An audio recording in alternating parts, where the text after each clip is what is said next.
Karaoke Books. Uncle Tom's Cabin. Written by Harriet Beecher Stowe. Audiobook. Chapter 12. Select Incident of Lawful Trade. In Ramah there was a voice heard, weeping, and lamentation, and great mourning. Rachel weeping for her children, and would not be comforted. Mr. Haley and Tom jogged onward in their wagon, each, for a time, absorbed in his own reflections. Now, the reflections of two men sitting side by side are a curious thing, seated on the same seat, having the same eyes, ears, hands and organs of all sorts, and having passed before their eyes the same objects. It is wonderful what a variety we shall find in these same reflections. As, for example, Mr. Haley. He thought first of Tom's length, and breadth, and height, and what he would sell for, if he was kept fat and in good case till he got him into market. He thought of how he should make out his gang. He thought of the respective market value of certain supposititious men and women and children who were to compose it, and other kindred topics of the business. Then he thought of himself, and how humane he was, that whereas other men chained their niggers hand and foot both, he only put fetters on the feet, and left Tom the use of his hands, as long as he behaved well. And he sighed to think how ungrateful human nature was, so that there was even room to doubt whether Tom appreciated his mercies. He had been taken in so by niggers, whom he had favored, but still he was astonished to consider how good-natured he yet remained. As to Tom, he was thinking over some words of an unfashionable old book, which kept running through his head, again and again, as follows. We have here no continuing city, but we seek one to come. Wherefore God himself is not ashamed to be called our God, for he hath prepared for us a city. These words of an ancient volume, got up principally by ignorant and unlearned men, have, through all time, kept up, somehow, a strange sort of power over the minds of poor, simple fellows, like Tom. They stir up the soul from its depths, and rouse, as with trumpet call, courage, energy, and enthusiasm, where before was only the blackness of despair. Mr. Haley pulled out of his pocket sundry newspapers, and began looking over their advertisements, with absorbed interest. He was not a remarkably fluent reader, and was in the habit of reading in a sort of recitative half aloud, by way of calling in his ears to verify the deductions of his eyes. In this tone he slowly recited the following paragraph. Executors' sale, Negroes, agreeably to order of court, will be sold, on Tuesday, February 20th, before the courthouse door, in the town of Washington, Kentucky, the following Negroes: Hagar, aged 60. John, aged 30. Ben, aged 21. Saul, aged 25. Albert, aged 14. Sold for the benefit of the creditors and heirs of the estate of Jesse Blutchford. Samuel Morris, Thomas Flint, executors. This I must look at, said he to Tom, for want of somebody else to talk to. Ye see, I'm going to get up a prime gang to take down with ye, Tom.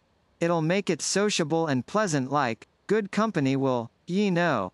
We must drive right to Washington first and foremost, and then I'll clap you into jail, while I does the business.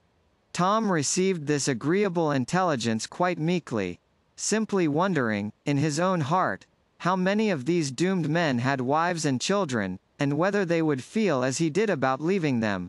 It is to be confessed, too, that the naive, off-hand information that he was to be thrown into jail by no means produced an agreeable impression on a poor fellow who had always prided himself on a strictly honest and upright course of life. Yes, Tom, we must confess it, was rather proud of his honesty, poor fellow, not having very much else to be proud of. If he had belonged to some of the higher walks of society, he, perhaps, would never have been reduced to such straits. However, the day wore on, and the evening saw Haley and Tom comfortably accommodated in Washington, the one in a tavern, and the other in a jail. About 11 o'clock the next day, a mixed throng was gathered around the courthouse steps, smoking, chewing, spitting, swearing, and conversing, according to their respective tastes and turns, waiting for the auction to commence. The men and women to be sold sat in a group apart, talking in a low tone to each other. The woman who had been advertised by the name of Hagar was a regular African in feature and figure. She might have been 60, but was older than that by hard work and disease, was partially blind, and somewhat crippled with rheumatism. By her side stood her only remaining son, Albert, a bright-looking little fellow of 14 years. The boy was the only survivor of a large family, who had been successively sold away from her to a southern market. The mother held on to him with both her shaking hands, and eyed with intense trepidation every one who walked up to examine him. "Don't be feared, Aunt Hagar," said the oldest of the men. "I spoke to Mas'r Thomas 'bout it, and he thought he might manage to sell you in a lot both together. Dey needn't call me worn out yet," said she, lifting her shaking hands. "I can cook yet, and scrub, and scour. I'm wuth a buying, if I do come cheap. Tell 'em dat ar, you tell 'em," she added, earnestly. Haley here forced his way into the group, walked up to the old man, pulled his mouth open and looked in, felt of his teeth, made him stand and straighten himself, bend his back, and perform various evolutions to show his muscles, and then passed on to the next, and put him through the same trial. Walking up last to the boy, he felt of his arms, straightened his hands, and looked at his fingers, and made him jump, to show his agility. "He ain't gwine to be sold widout me," said the old woman, with passionate eagerness. "He and I goes in a lot together. I rail strong yet, masser, and can do heaps o' work, heaps on it, masser." "On plantation?" said Haley, with a contemptuous glance. "Likely story." And, as if satisfied with his examination, he walked out and looked, and stood with his hands in his pocket, his cigar in his mouth, and his hat cocked on one side, ready for action. "What think of 'em?" said a man who had been following Haley's examination, as if to make up his own mind from it. "Wall," said Haley, spitting, "I shall put in, I think, for the youngerly ones and the boy." "They want to sell the boy and the old woman together," said the man. "Find it a tight pull. Why, she's an old rack o' bones, not worth her salt." "You wouldn't then?" said the man. "Anybody, be a fool, would. She's half blind, crooked with rheumatis, and foolish to boot. Some buys up these old critters, and there's a sight more wear in 'em than a body, think," said the man, reflectively. "No go, all," said Haley. "Wouldn't take her for a present, fact, I've seen, now. Wall, is kinder pity, now, not to buy her with her son, her heart seems so sot on him, suppose they fling her in cheap. Them that's got money to spend that ar way, it's all well enough. I shall bid off on that ar boy for a plantation hand. Wouldn't be bothered with her, no way, not if they'd give her to me," said Haley. "She'll take on despot," said the man. "Natalie, she will," said the trader, coolly. The conversation was here interrupted by a busy hum in the audience, and the auctioneer, a short, bustling, important fellow, elbowed his way into the crowd. The old woman drew in her breath, and caught instinctively at her son. "Keep close to mammy, Albert, close, dey'll put us up together," she said. "Oh, mammy, I'm feared they won't," said the boy. "Dey must, child. I can't live, no ways, if they don't," said the old creature, vehemently. The stentorian tones of the auctioneer, calling out to clear the way, now announced that the sale was about to commence. A place was cleared, and the bidding began. The different men on the list were soon knocked off at prices which showed a pretty brisk demand in the market. Two of them fell to Haley. "Come, now, young un," said the auctioneer, giving the boy a touch with his hammer, "be up and show your springs, now. Put us two up together, do please, masser," said the old woman, holding fast to her boy. "Be off," said the man, gruffly, pushing her hands away. "You come last. Now, darky, spring," and, with the word, he pushed the boy toward the block, while a deep, heavy groan rose behind him. The boy paused, and looked back, but there was no time to stay, and, dashing the tears from his large, bright eyes, he was up in a moment. His fine figure, alert limbs, and bright face, raised an instant competition, and half a dozen bids simultaneously met the ear of the auctioneer. Anxious, half frightened, he looked from side to side, as he heard the clatter of contending bids, now here, now there, till the hammer fell. Haley had got him. He was pushed from the block toward his new master, but stopped one moment, and looked back, when his poor old mother, trembling in every limb, held out her shaking hands toward him. "Buy me too, masser, for de dear Lord's sake. Buy me, I shall die if you don't." "You'll die if I do, that's the kink of it," said Haley. "No." And he turned on his heel. The bidding for the poor old creature was summary. The man who had addressed Haley, and who seemed not destitute of compassion, bought her for a trifle, and the spectators began to disperse. The poor victims of the sale, who had been brought up in one place together for years, gathered round the despairing old mother, whose agony was pitiful to see. "Couldn't dey leave me one? Masser Allers said I should have one, he did," she repeated over and over, in heartbroken tones. "Trust in the Lord, Aunt Hagar," said the oldest of the men, sorrowfully. "What good will it do?" said she, sobbing passionately. "Mother, mother, don't. Don't," said the boy. "They say you,'s got a good master. I don't care, I don't care. Oh, Albert. Oh, my boy. You,'s my last baby. Lord, how can I? Come, take her off, can't some of ye?" said Haley, dryly. "Don't do no good for her to go on that ar way." The old men of the company, partly by persuasion and partly by force, loosed the poor creature's last despairing hold, and, as they led her off to her new master's wagon, strove to comfort her. "Now," said Haley, pushing his 3 purchases together, and producing a bundle of handcuffs, which he proceeded to put on their wrists, and fastening each handcuff to a long chain, he drove them before him to the jail. A few days saw Haley, with his possessions, safely deposited on one of the Ohio boats. It was the commencement of his gang, to be augmented, as the boat moved on, by various other merchandise of the same kind, which he, or his agent, had stored for him in various points along shore.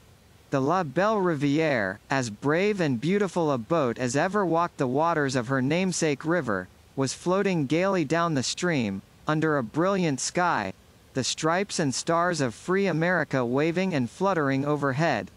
The guards crowded with well-dressed ladies and gentlemen walking and enjoying the delightful day. All was full of life, buoyant and rejoicing. All but Haley's gang, who were stored, with other freight, on the lower deck, and who, somehow, did not seem to appreciate their various privileges, as they sat in a knot, talking to each other in low tones. "Boys," said Haley, coming up, briskly, "I hope you keep up good heart, and are cheerful. Now, no sulks, ye see. Keep stiff upper lip, boys. Do well by me, and I'll do well by you." The boys addressed responded the invariable, "Yes, masser," for ages the watchword of poor Africa. But it's to be owned they did not look particularly cheerful. They had their various little prejudices in favor of wives, mothers, sisters, and children, seen for the last time, and though they that wasted them required of them mirth, it was not instantly forthcoming. "I've got a wife," spoke out the article enumerated as John, aged 30, and he laid his chained hand on Tom's knee, "and she don't know a word about this, poor girl." "Where does she live?" said Tom. "In a tavern apiece down here," said John. "I wish, now, I could see her once more in this world," he added. Poor John! It was rather natural, and the tears that fell, as he spoke, came as naturally as if he had been a white man. Tom drew a long breath from a sore heart, and tried, in his poor way, to comfort him. And overhead, in the cabin, sat fathers and mothers, husbands and wives, and merry, dancing children moved round among them, like so many little butterflies, and everything was going on quite easy and comfortable. "Oh, Mama," said a boy, who had just come up from below, "there's a Negro trader on board, and he's brought 4 or 5 slaves down there." "Poor creatures," said the mother, in a tone between grief and indignation. "What's that?" said another lady. "Some poor slaves below," said the mother. "And they've got chains on," said the boy. "What a shame to our country that such sights are to be seen," said another lady. "Oh, there's a great deal to be said on both sides of the subject," said a genteel woman, who sat at her stateroom door sewing, while her little girl and boy were playing round her. "I've been South, and I must say I think the Negroes are better off than they would be to be free. In some respects, some of them are well off, I grant," said the lady to whose remark she had answered. "The most dreadful part of slavery, to my mind, is its outrages on the feelings and affections, the separating of families, for example." "That is a bad thing, certainly," said the other lady, holding up a baby's dress she had just completed, and looking intently on its trimmings. "But then, I fancy, it don't occur often." "Oh, it does," said the first lady, eagerly. "I've lived many years in Kentucky and Virginia both, and I've seen enough to make anyone's heart sick. Suppose, ma'am, your 2 children, there, should be taken from you, and sold? We can't reason from our feelings to those of this class of persons," said the other lady, sorting out some worsteds on her lap. "Indeed, ma'am, you can know nothing of them, if you say so," answered the first lady, warmly. "I was born and brought up among them. I know they do feel, just as keenly, even more so, perhaps, as we do."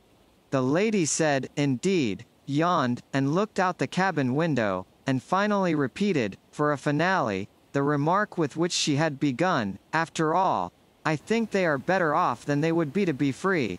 "It's undoubtedly the intention of Providence that the African race should be servants, kept in a low condition," said a grave-looking gentleman in black, a clergyman, seated by the cabin door.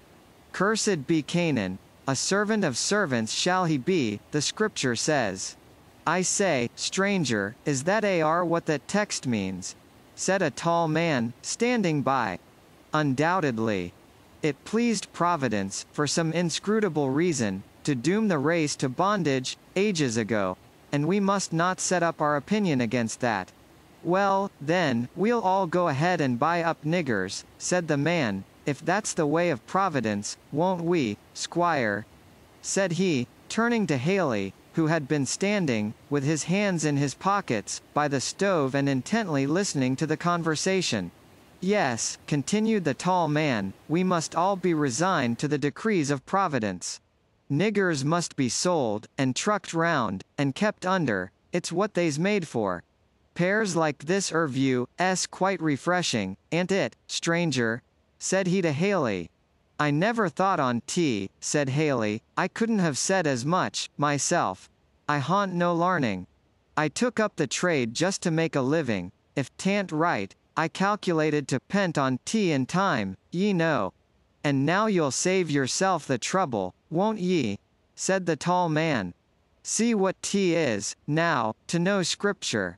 If ye'd only studied Bible, like this good man, ye might have knowed it before, and saved ye a heap o' trouble. Ye could just have said, 'Cust be, what's his name?' and tea would all have come right."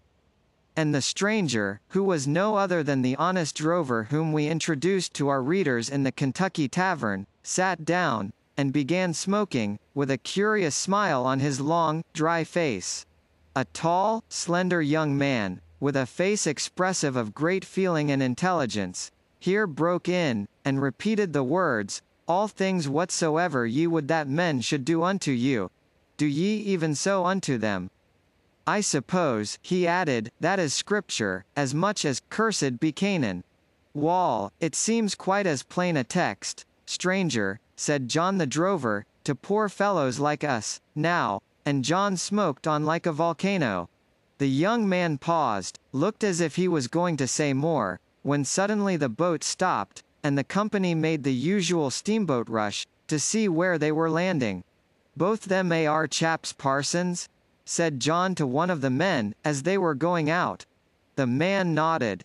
As the boat stopped, a black woman came running wildly up the plank, darted into the crowd, flew up to where the slave gang sat, and threw her arms round that unfortunate piece of merchandise before enumerate. John, aged 30, and with sobs and tears bemoaned him as her husband. But what needs tell the story, told too oft, every day told, of heartstrings rent and broken, the weak broken and torn for the profit and convenience of the strong. It needs not to be told.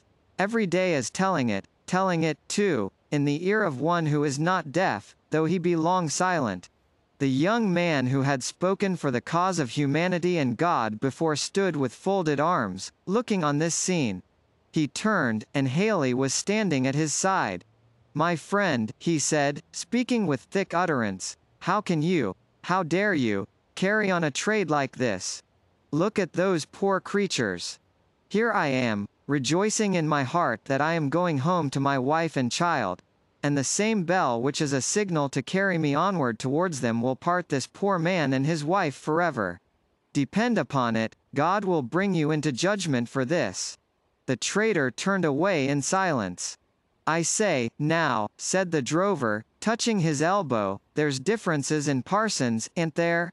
Cussed be Canaan, don't seem to go down with this, does it?" Haley gave an uneasy growl.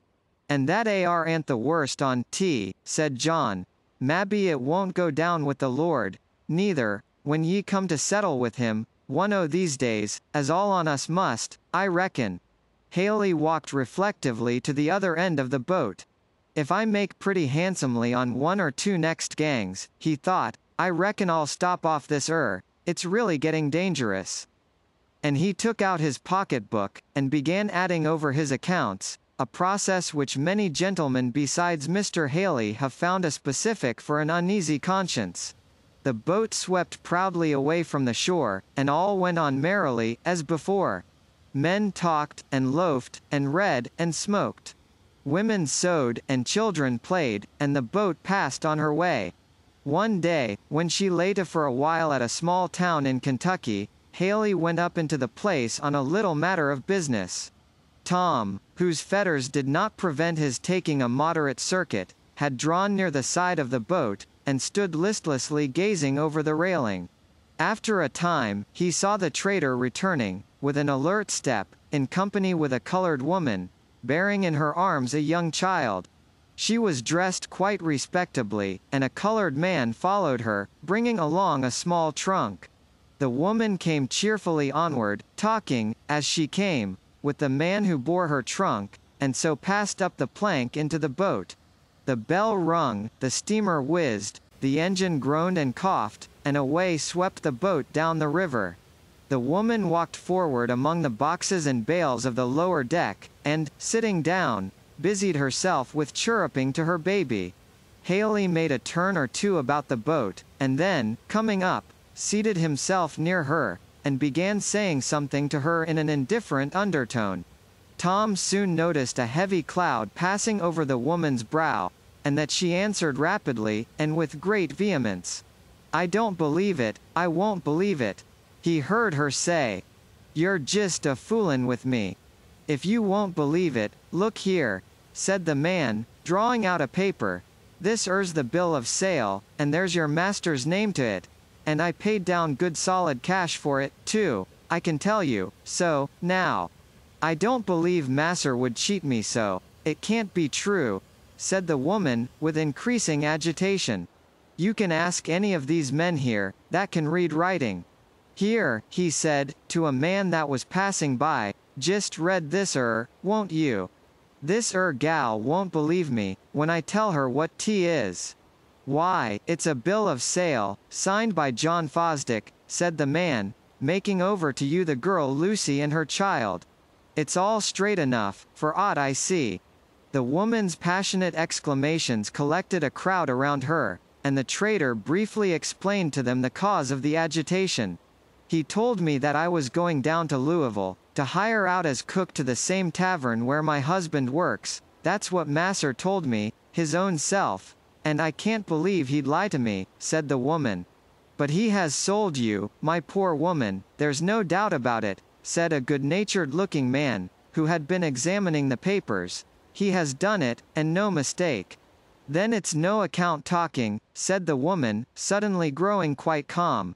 And, clasping her child tighter in her arms, she sat down on her box, turned her back round, and gazed listlessly into the river. Going to take it easy, after all, said the trader. Gal's got grit, I see. The woman looked calm, as the boat went on, and a beautiful soft summer breeze passed like a compassionate spirit over her head, the gentle breeze, that never inquires whether the brow is dusky or fair that it fans. And she saw sunshine sparkling on the water, in golden ripples, and heard gay voices, full of ease and pleasure, talking around her everywhere. But her heart lay as if a great stone had fallen on it. Her baby raised himself up against her, and stroked her cheeks with his little hands, and, springing up and down, crowing and chatting, seemed determined to arouse her.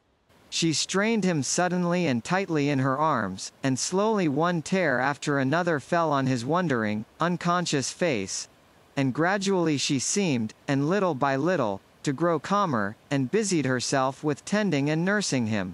The child, a boy of 10 months, was uncommonly large and strong of his age, and very vigorous in his limbs. Never, for a moment, still, he kept his mother constantly busy in holding him, and guarding his springing activity. That's a fine chap, said a man, suddenly stopping opposite to him, with his hands in his pockets. How old is he? 10 months and a half, said the mother.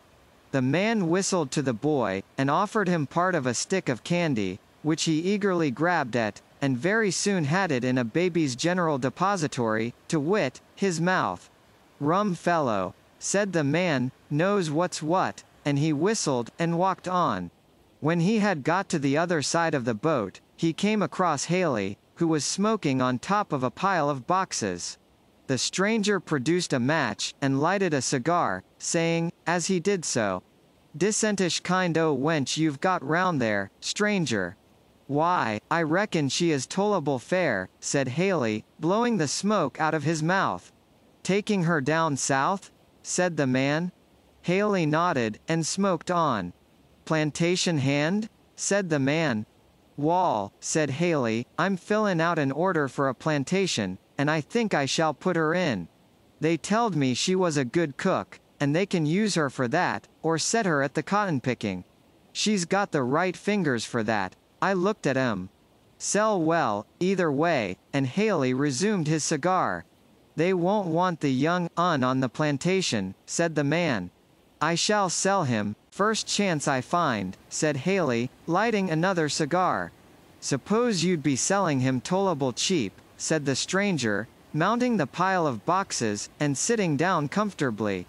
"Don't know 'bout that," said Haley. "He's a pretty smart young un, straight, fat, strong, flesh as hard as a brick." "Very true, but then there's the bother and expense of raisin'." "Nonsense," said Haley. "They is raised as easy as any kind of critter there is going. They ain't a bit more trouble than pups. This chap will be running all around, in a month. I've got a good place for raisin', and I thought of talkin' in a little more stock," said the man. "One cook lost a young un last week, got drownded in a washtub, while she was a hangin' out the clothes, and I reckon it would be well enough to set her to raisin' this Haley and the stranger smoked a while in silence, neither seeming willing to broach the test question of the interview. At last the man resumed. "You wouldn't think of wantin' more than $10 for that chap, seeing you must get him off hand, anyhow." Haley shook his head, and spit impressively. "That won't do, no ways," he said, and began his smoking again. "Well, stranger, what will you take?" "Well, now," said Haley, "I could raise that chap myself, or get him raised. He's uncommon likely and healthy, and he'd fetch $100, 6 months hence. And, in a year or two, he'd bring 200, if I had him in the right spot. I shan't take a cent less nor 50 for him now." "Oh, stranger. That's ridiculous, altogether," said the man. Fact, said Haley, with a decisive nod of his head. I'll give 30 for him, said the stranger, but not a cent more. Now, I'll tell ye what I will do, said Haley, spitting again, with renewed decision. I'll split the difference, and say 45, and that's the most I will do. Well, agreed, said the man, after an interval. Done, said Haley. Where do you land? At Louisville, said the man. Louisville, said Haley. Very fair, we get there about dusk. Chap will be asleep, all fair, get him off quietly, and no screaming, happens beautiful. I like to do everything quietly, I hates all kind of agitation and fluster. And so, after a transfer of certain bills had passed from the man's pocketbook to the trader's, he resumed his cigar. It was a bright, tranquil evening when the boat stopped at the wharf at Louisville. The woman had been sitting with her baby in her arms, now wrapped in a heavy sleep. When she heard the name of the place called out, she hastily laid the child down in a little cradle formed by the hollow among the boxes, first carefully spreading under it her cloak, and then she sprung to the side of the boat, in hopes that, among the various hotel waiters who thronged the wharf, she might see her husband. In this hope, she pressed forward to the front rails, and, stretching far over them, strained her eyes intently on the moving heads on the shore, and the crowd pressed in between her and the child. Now's your time, said Haley, taking the sleeping child up, and handing him to the stranger. Don't wake him up, and set him to crying, now. It would make a devil of a fuss with the gal. The man took the bundle carefully, and was soon lost in the crowd that went up the wharf.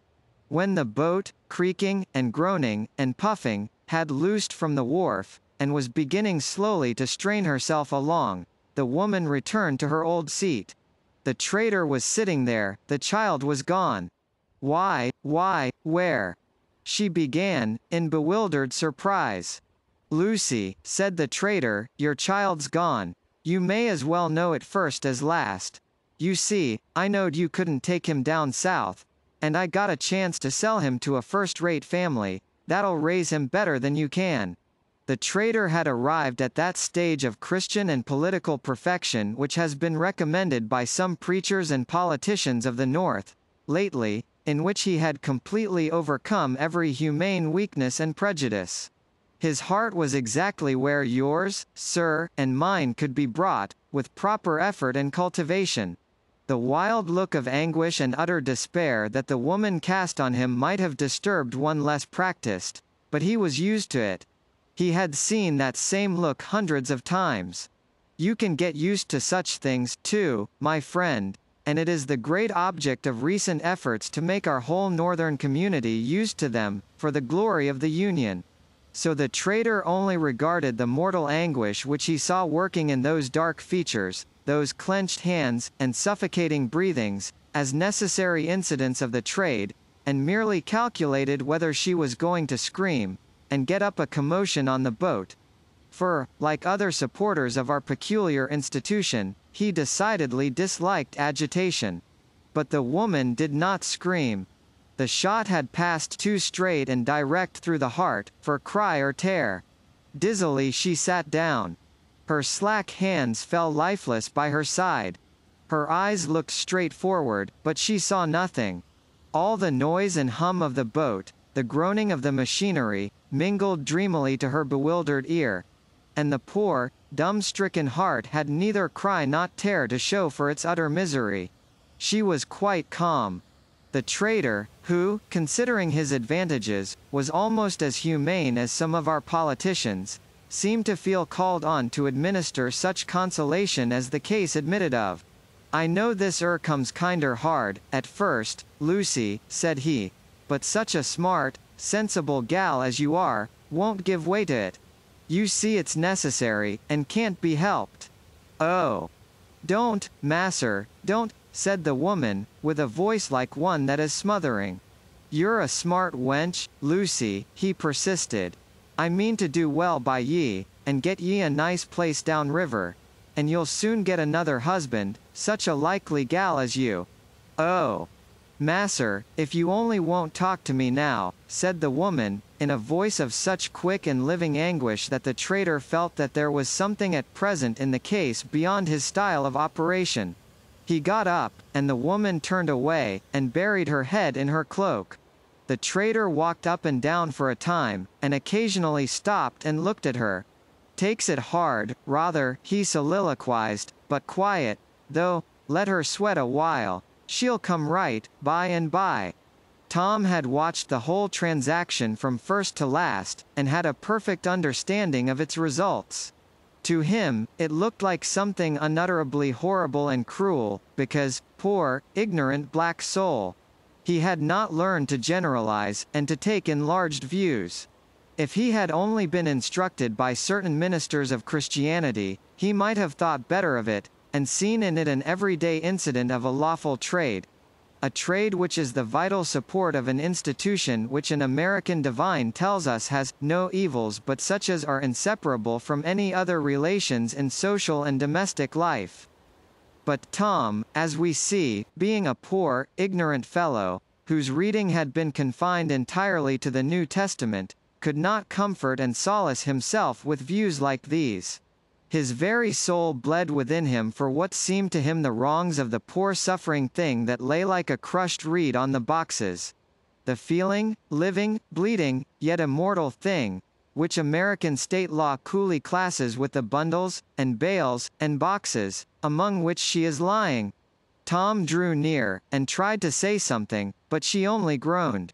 Honestly, and with tears running down his own cheeks, he spoke of a heart of love in the skies, of a pitying Jesus, and an eternal home. But the ear was deaf with anguish, and the palsied heart could not feel. Night came on, night calm, unmoved, and glorious, shining down with her innumerable and solemn angel eyes, twinkling, beautiful, but silent. There was no speech nor language, no pitying voice or helping hand, from that distant sky. One after another, the voices of business or pleasure died away. All on the boat were sleeping, and the ripples at the prow were plainly heard. Tom stretched himself out on a box, and there, as he lay, he heard, ever and anon, a smothered sob or cry from the prostrate creature, "Oh! What shall I do? O Lord! O good Lord, do help me!" And so, ever and anon, until the murmur died away in silence. At midnight, Tom waked, with a sudden start. Something black passed quickly by him to the side of the boat, and he heard a splash in the water. No one else saw or heard anything. He raised his head, the woman's place was vacant. He got up, and sought about him in vain. The poor bleeding heart was still, at last, and the river rippled and dimpled just as brightly as if it had not closed above it. Patience! Patience! Ye whose hearts swell indignant at wrongs like these. Not one throb of anguish, not one tear of the oppressed, is forgotten by the man of sorrows, the Lord of glory. In his patient, generous bosom he bears the anguish of a world. Bear thou, like him, in patience, and labor in love. For sure as he is God, the year of his redeemed shall come. The trader waked up bright and early, and came out to see to his livestock. It was now his turn to look about in perplexity. "Where alive is that gal?" he said to Tom. Tom, who had learned the wisdom of keeping counsel, did not feel called upon to state his observations and suspicions, but said he did not know. "She surely couldn't have got off in the night at any of the landings, for I was awake, and on the lookout, whenever the boat stopped. I never trust these earth things to other folks." This speech was addressed to Tom quite confidentially, as if it was something that would be specially interesting to him. Tom made no answer. The trader searched the boat from stem to stern, among boxes, bales and barrels, around the machinery, by the chimneys, in vain. "Now, I say, Tom, be fair about this he said, when, after a fruitless search, he came where Tom was standing. "You know something about it, now. Don't tell me, I know you do. I saw the gal stretched out here about 10 o'clock, and agin at 12, and agin between 1 and 2, and then at 4 she was gone, and you was a-sleeping right there all the time. Now, you know something, you can't help it. Well, masser, said Tom, towards morning something brushed by me, and I kinder half woke, and then I hearn a great splash, and then I Claire woke up, and the gal was gone. That's all I know on T. The trader was not shocked nor amazed, because, as we said before, he was used to a great many things that you are not used to. Even the awful presence of death struck no solemn chill upon him. He had seen death many times, met him in the way of trade, and got acquainted with him, and he only thought of him as a hard customer, that embarrassed his property operations very unfairly, and so he only swore that the gal was a baggage, and that he was devilish unlucky, and that, if things went on in this way, he should not make a cent on the trip. In short, he seemed to consider himself an ill-used man, decidedly, but there was no help for it, as the woman had escaped into a state which never will give up a fugitive, not even at the demand of the whole glorious Union. The trader, therefore, sat discontentedly down, with his little account book, and put down the missing body and soul under the head of losses.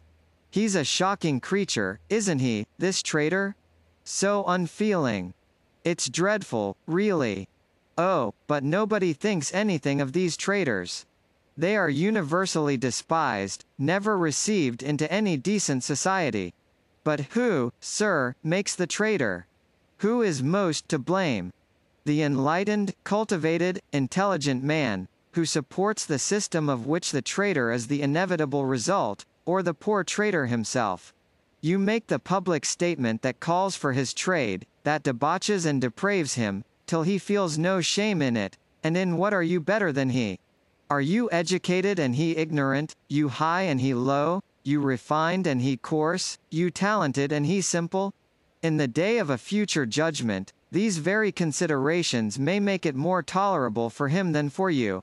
In concluding these little incidents of lawful trade, we must beg the world not to think that American legislators are entirely destitute of humanity, as might, perhaps, be unfairly inferred from the great efforts made in our national body to protect and perpetuate this species of traffic.